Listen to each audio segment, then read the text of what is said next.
All right, let's crack the code on a pretty typical non-calculator GCSE maths question. Now, this isn't just about getting the right answer. Nope, this is all about the strategy. How to make sure you get every single mark and turn a decent attempt into a perfect score. Let's get right into it. Okay, here it is, our challenge. Work out 6.3 times 2.4. And you see that symbol? That means no calculators allowed. So this isn't just a test of how well you can multiply, it's a test of your method.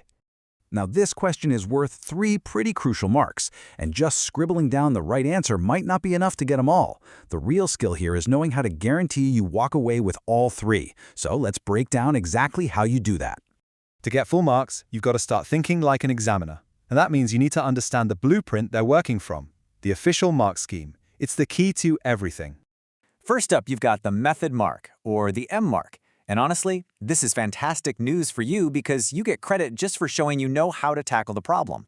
So even if you make a little slip up in your calculation later, a solid method gets you on the scoreboard.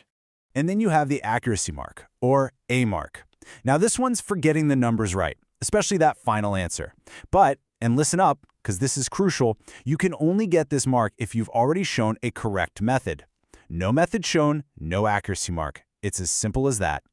And here's the exact breakdown for our question. See that? There are actually 2 method marks up for grabs. You get the first M1 for showing a complete multiplication method. You get the second M1 for adding up the results correctly. Only then, after you've locked in those 2, can you get the A1 for the final answer. This is our roadmap to getting those 3 marks.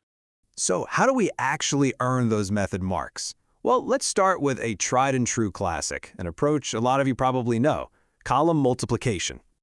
Okay, the easiest way to begin is to just pretend those decimal points don't exist for a minute. We're going to treat this problem like it's just 63 times 24. It makes the math so much cleaner, and we can pop the decimal back in right at the end. Trust me. All right, let's walk through it together. First, we do 63 times 4, which gives us 252. Simple enough.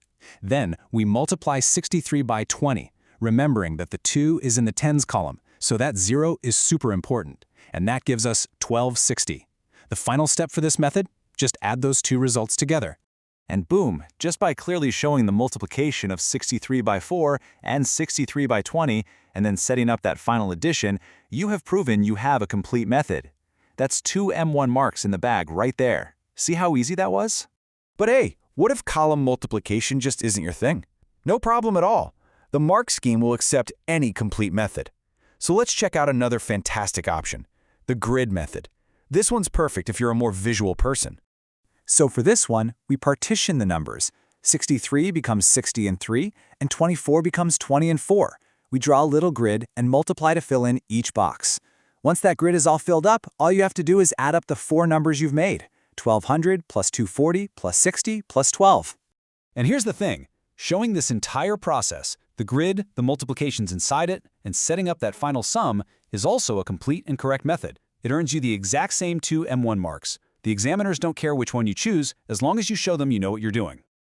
Okay, so we've picked our favorite method, we've shown all our work, and we've banked those 2 crucial M1 marks. We are so close. Now it's time to go in and nail that final accuracy mark. Whichever method you went with, your calculation should end up at 1512. That is the correct answer for 63 times 24. But hold on. Remember, we're not quite finished yet. We've done all the heavy lifting. Now for the one step that so many people forget in the heat of an exam. We have to put that decimal point back where it belongs. This is it. This is where that 3rd mark is won or lost. Let's just zip back to the original question. In 6.3, we have 1 digit after the decimal point. In 2.4, we also have 1. So you add them up. 1 plus 1 is 2. That means our final answer absolutely must have 2 decimal places. That's the rule.